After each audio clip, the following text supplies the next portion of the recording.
Good morning बेटा। आज का हमारा टॉपिक है the making of Germany and Italy, कि जर्मनी और इटली किस तरीके से बने। अब भी जिसको हम जर्मनी जानते हैं या अभी हम जिसको इटली जानते हैं वो किस तरीके से बने। तो पहले जो जर्मनी था वो प्रूशिया और 39 स्टेट्स थे। आपको याद होगा प्रूशिया के बारे में हमने बहुत ज़्यादा पढ़ा है आगे। और 39 स्टेट्स जिसको नेपोलियन ने डिवाइड कर रखा था वो है। और इटली के बारे में भी अभी हम पढ़ेंगे। तो हमारा पहला टॉपिक है Germany. Can the army be the architect of a nation, कि जो आर्मी है, देश की जो आर्मी है वो क्या हो सकती है, आर्किटेक्ट मतलब क्या हो सकती है, निर्माण कर सकती है कि नहीं कर सकती किसी देश का। तो after 1848 nationalism in Europe moved away from the association with democracy and revolution. 1848 के बाद यूरोप में जो नेशनलिज्म था उसका डेमोक्रेसी और रिवॉल्यूशन से कोई लेना देना नहीं था। Nationalist sentiments were often mobilised by conservative for promoting state power and achieving political domination over Europe. Nationalist sentiments जो थे अब वो किससे जोड़े जाते थे, अब वो क्या हो गए थे, उनको मोबिलाइज कर देते थे। कौन मोबिलाइज कर देते थे? कंजर्वेटिव्स, है ना। और उनको क्या बोलते थे कि आपको स्टेट पावर को प्रमोट करना है, आपको पूरे यूरोप में क्या करना है, अपना डोमिनेशन करना है, अपना दबदबा बनाना है। अब उनको डेमोक्रेसी और रिवॉल्यूशन से कोई लेना देना नहीं था। कंजर्वेटिव्स ने अलग टाइप की नेशनलिज्म निकाल दिया था। This can be observe in the process by which Germany and Italy can be unified as nation state. ये हम कैसे देख सकते हैं? उस प्रोसेस से देख सकते हैं कि जर्मनी और इटली किस तरीके से क्या बने हैं, नेशन स्टेट बने हैं। As you have seen nationalist feelings were wide spread among middle class Germans who in 1848 tried to unite the different regions of German Confederation into a nation state governed by an elected parliament। तो अभी आपने देखा ही होगा कि nationalist feelings जो थी वो किस तरीके से बढ़ गई थी, किसमें, मिडिल क्लास जर्मन्स में, जिन्होंने 1848 में कोशिश करी थी कि जो जर्मन कॉन्फेडरेशन है उसको क्या बना दें ये लोग, नेशन स्टेट बना दें। मतलब जो प्रूशिया है और जो 39 स्टेट्स हैं उनको क्या बना दें, एक नेशन स्टेट बना दें, और उनके लिए क्या कर दें, एक इलेक्टेड पार्लियामेंट चला दें। This liberal initiative to nation building was however repressed by the combined forces of the monarchy and the military supported by a large land owners of Prussia.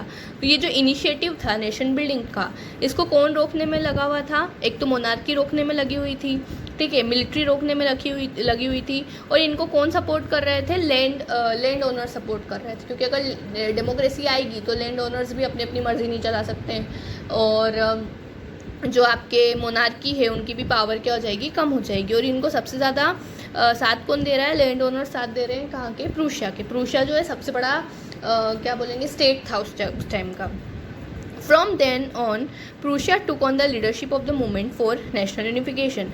फिर वहाँ से प्रूशिया ने क्या ले ली, लीडरशिप ले ली national unification की। Its chief minister Otto von Bismarck was the architect of this process carried out with the help of Prussian army and bureaucracy। तो जो ऑटो वन बिस्मार्क थे वहाँ के चीफ मिनिस्टर, कहाँ के? प्रूशिया के। उन्होंने इसकी जिम्मेदारी ले ली इस पूरी प्रोसेस की, और उन्होंने किसकी हेल्प ली? प्रूशियन आर्मी की और ब्यूरोक्रेसी की। 3 wars over 7 years with Austria, Denmark and France ended in Prussian victory and completed the process of unification। 7 साल तक 3 वॉर्स चले। किसके साथ चला? पहला ऑस्ट्रिया के साथ चला, दूसरा डेनमार्क के साथ चला, तीसरा फ्रांस के साथ चला, और इसमें क्या हुआ? जर्मनी का यूनिफिकेशन हो गया। अब 1871 को जो प्रूशिया का राजा था जिसका नाम क्या था? William first was proclaimed German emperor in a ceremony held at Versailles. ठीक है, अब विलियम फर्स्ट जो प्रूशियन किंग था उसको क्या बना दिया गया? यूनिफाइड जर्मनी का भी राजा बना दिया गया, और उसके लिए सेरेमनी रखी गई कहाँ पर? वर्साई में। On the bitterly cold morning of 18th January 1871, an assembly comprising the princes of the German states, representative of the army, important Prussian ministers, including the chief minister Otto von Bismarck, gathered in the unheated hall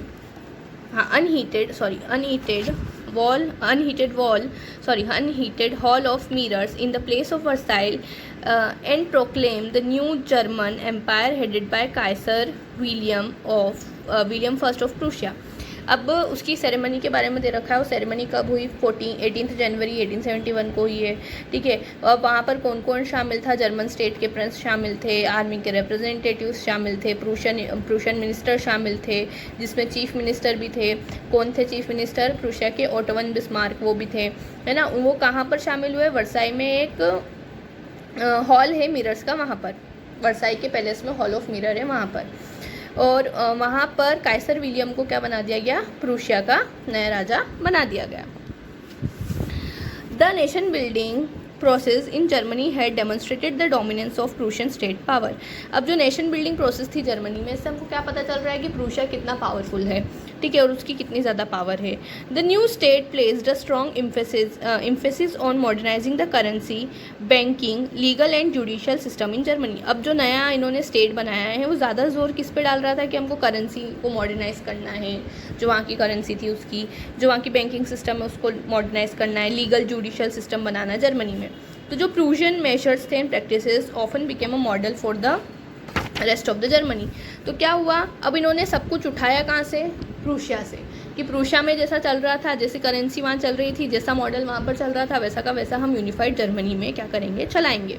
देखो आपको यहाँ पर एक painting दे रखी है, ये है 2.7 metre by 2.7 metre की, और ये आपको सेरेमनी की पेंटिंग दे रखी है। इसमें देखिए काइसर विलियम बीच में है, आसपास में सारे कमांडर्स हैं प्रूशियन आर्मी के, और ओटोवन बिस्मार्क है, ठीक है।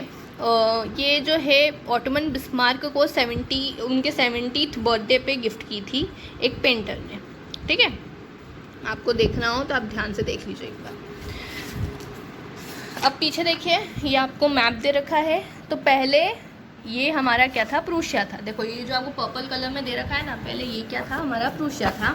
फिर बाद में जब वॉर हुए, ठीक है, अलग अलग वॉर हुए हैं, देखिए अलग अलग वॉर हुए हैं, तो इन लोग प्रूशिया ने क्या किया, कॉन्कर किया है। देखिए ये जो आपको ये लाइट कलर का दे रखा है, ठीक है, ये वाला, इसको कब जीता गया, इसको जीता गया 1866 में। जो डार्क ग्रीन दे रखा है उसको जीता गया 1867 में। जो थोड़ा लाइट ग्रीन दे रखा है उसको भी जीता गया 1867 में। और फिर आपको जो ये दे रखा है ऐसा बीच कलर, ये आपको दे रखा है 1871 में। और ये जो आपको दे रखा है ये 1871 में फ्रैंको प्रूशिया वार में जीत लिया था ये सब एरिया। अब हम पढ़ेंगे इटली के बारे में, इटली यूनिफाइड। तो like German, Italy too had a long history of political fragmentation. Germany की तरह भी इटली भी क्या था, छोटे छोटे पार्ट्स में डिवाइडेड था। Italians were scattered over several dynastic states as well as the multinational Habsburg empire. Italian जो थे वो स्कैटर्ड थे, मतलब फैले हुए थे अलग अलग डायनेस्टिक स्टेट्स में, और उनके साथ क्या था, हैब्सबर्ग एम्पायर के अंडर भी थे वो। तो during the middle of the 19th century Italy was divided into 7 state. 19th century की बात करें तो इटली 7 स्टेट्स में क्या था, डिवाइडेड था। Of which only one Sardinia Piedmont was ruled by an Italian princely house, जिसमें से इटालियन राजा उनके सिर्फ एक ही स्टेट में था। वो एरिया आपको दे रखा है सर्डिनिया पिडमोंट के नाम से। The north was under Austrian Habsburg. जो नॉर्थ था वो किसके अंडर था, ऑस्ट्रियन हैब्सबर्ग के। जो सेंट्रल था वो पोप रूल करता था। सदर्न रीजन जो था वो बर्बन किंग जो थे स्पेन के, उसके अंडर था। Even the Italian language had not acquired one common form and still had many regional and local variation। और जो इटालियन लैंग्वेज थी वो भी ऐसी नहीं थी कि यही लैंग्वेज इसको इटालियन बोलेंगे, उनके क्या थे, अलग अलग वेरिएशन थे। कोई कुछ वर्ड यूज़ करता था, कोई कुछ वर्ड यूज़ करता था, ठीक है। During the 1830 Giuseppe Mazzini sought to put together a coherent programme for unitary Italian republic. अब 1830 में जिसेपी मजीनी थे, उन्होंने क्या बोला, अब मेरे को क्या करना है, इटली को यूनिफाई करना है। उन्होंने उसके लिए प्रोग्राम चलाया। He had also formed a secret society called Young Italy for the dissemination of his goals. Dissemination of his goal. उन्होंने क्या करा, एक यंग इटली करके एक सीक्रेट सोसाइटी भी फाउंड करी, जिसकी वजह से वो क्या कर सके, इस सोसाइटी की हेल्प से वो इटली को क्या कर सके, यूनिफाई कर सके। The failure of the revolution uprising both in 1831 and 1848 meant that the mantle now fell on the Sardinia Piedmont under its ruler king Victor Emmanuel II to unify the Italian state through war. अब इन्होंने 2 बार कोशिश करी एक तो 1831 में और एक 1848 में, लेकिन दोनों बार ये लोग क्या हो गए थे, हार गए थे इटली को यूनिफाई करने में। तो अब इटली को यूनिफाई करने का सारा जो दबदबा था या जो उनकी रिस्पॉन्सिबिलिटी थी इटली को यूनिफाई करने की, वो सर्डिनिया पिडमोंट पर आ गई थी। अब उस टाइम सर्डिनिया पिडमोंट का राजा कौन था, किंग विक्टर इमैनुअल। जैसे हमने जर्मनी में देखा था कि जर्मनी को यूनिफाई करा था तो उसके बाद उसका सारा जो राजकाज था वो प्रूशिया को दे दिया गया था। उसी तरीके से यहाँ पर सारा का सारा राज किसको दे दिया गया, सर्डिनिया पिडमोंट को। ठीक है। In the eyes of the ruling elites of this region, a unified Italy offered them the possibility of economic development and political dominance. अब देखो ये इटली को यूनिफाई क्यों करना चाहते हैं, क्योंकि इनको ऐसा लग रहा है कि अगर हम इटली को यूनिफाई करेंगे तो हमको क्या मिलेगा, इकोनॉमिक डेवलपमेंट होगा और हमारा दबदबा भी बढ़ेगा। Chief minister Cavour who led the movement to unify the regions of Italy was neither a revolutionary nor a democrat। ठीक है। अब जो चीफ मिनिस्टर थे केवर के, कहाँ के, ये चीफ मिनिस्टर जो केवर हैं, नाम दे रखा है, कहाँ के थे ये, सर्डिनिया पिडमोंट के, जिन्होंने क्या करा था, पूरा प्लान बनाया था कि वो किस तरीके से इटली को यूनिफाई कर सकते हैं। ना ही वो क्या थे, एक रिवॉल्यूशनरी थे और ना ही एक डेमोक्रेट थे। ठीक है। ना उनको डेमोक्रेसी चाहिए थी और ना वो आंदोलन करता थे। Like many other wealthy and educated member of the Italian elite, he spoke French much better than he did Italian. ठीक है। जो दूसरे लोग थे इटालियन एलिट के, वो लोग क्या करते थे, फ्रेंच ज़्यादा अच्छे से बोल लेते थे, इटालियन से ज़्यादा अच्छी क्या बोलते थे, फ्रेंच बोलते थे, क्योंकि फ्रेंच उस टाइम क्या था, एक बहुत बड़ा राज्य था, उसका दबदबा बहुत ज़्यादा था। अगर आपको याद हो तो हमने पढ़ा था कि if France sneezes whole Europe gets the cold, वो वाला जो ड्यूक मेटरनिक ने स्टेटमेंट दिया था, उसका बहुत इंपॉर्टेंस है कि ये बताने के लिए कि फ्रांस किस तरीके से क्या है, एक बहुत इंपॉर्टेंट पार्ट है किस चीज़ का, पूरे यूरोप का। तो फ्रांस इतना इंपॉर्टेंट पार्ट है तो उसकी लैंग्वेज भी क्या होगी, ज़्यादा चलेगी। तो वैसे ही जो ये थे तो ये इटालियन डिसेंट के, लेकिन इन्होंने क्या कर रखा है, ज़्यादा से ज़्यादा ये क्या बोलते थे, फ्रेंच बोलते थे। Through a tactful diplomat alliance with France engineered by Kever, Sardinia Piedmont succeeded in defeating the Austrian forces in 1859. Apart from regular troops, a large number of armed revolutionary under the leadership of Giuseppe Garibaldi joined the fray. देखो अब इन्होंने, केवर जो थे वो क्या थे, बहुत ज़्यादा टेक्टफुल थे, बहुत ज़्यादा उनमें क्या थी, नीतियाँ भरी हुई थी। तो उन्होंने किसके साथ अलायंस किया, फ्रांस के साथ अलायंस किया। फ्रांस के साथ अलायंस करने के बाद, फ्रांस के साथ संधि करने के बाद जो सर्डिनिया पिडमोंट था वो क्या हो गया, पूरी तरीके से सक्सेस हो गया ऑस्ट्रियन फोर्सेस को हराने में। कब हराया उन्होंने ऑस्ट्रियन फोर्सेस को, 1859 में। अब जो वहाँ की नेशन ट्रूप्स जो थी, उसके अलावा जो जिसेपी गरिबाल्डी थे, उन्होंने भी क्या किया, हेल्प किया क्या करने के लिए, इस रिवॉल्यूशन को जीतने के लिए। In 1860, they marched into South Italy and the kingdom of Two Sicilies and succeeded in winning the support of the local peasants in order to drive out the Spanish ruler. देखो आपको ये kingdom of to Cecil दे रखा है, यहाँ पर ये क्या कर गए थे, चले गए थे। ठीक है। साउथ इटली देखिए साउथ में ही है, यहाँ पर चले गए थे और इन्होंने क्या करा था, यहाँ पर एक स्पेन का राजा था जो क्या कर रहा था, अपना राज चला रहा था। तो उन्होंने वहाँ के लोकल पीजेंट्स की हेल्प से उस स्पेनिश राजा को वहाँ से हटा दिया। In 1861, Victor Emmanuel II was proclaimed king of the unified Italy. 1861 में विक्टर इमैनुअल सेकंड को क्या बना दिया गया, वहाँ का राजा बना दिया गया, जिस तरीके से जर्मनी का राजा किसको बना दिया गया था, काइसर विल्हेम को। However, much of the Italian population, among whom rates of illiteracy were very high, remained blissfully unaware of liberal nationalist ideology. अब क्या हो रहा है कि जो इटालियन लोग थे वो क्या थे, बहुत ज़्यादा इलिटरेट थे। तो क्या हो रहा है कि उनको पता ही नहीं था कि ये लिबरल होता क्या है। उनको तो ये पता था कि राजा है, राजा की बात हमको सुननी है, हमारा कुछ भी, हमारी अपनी मर्जी नहीं चला सकते, वो वाली बात।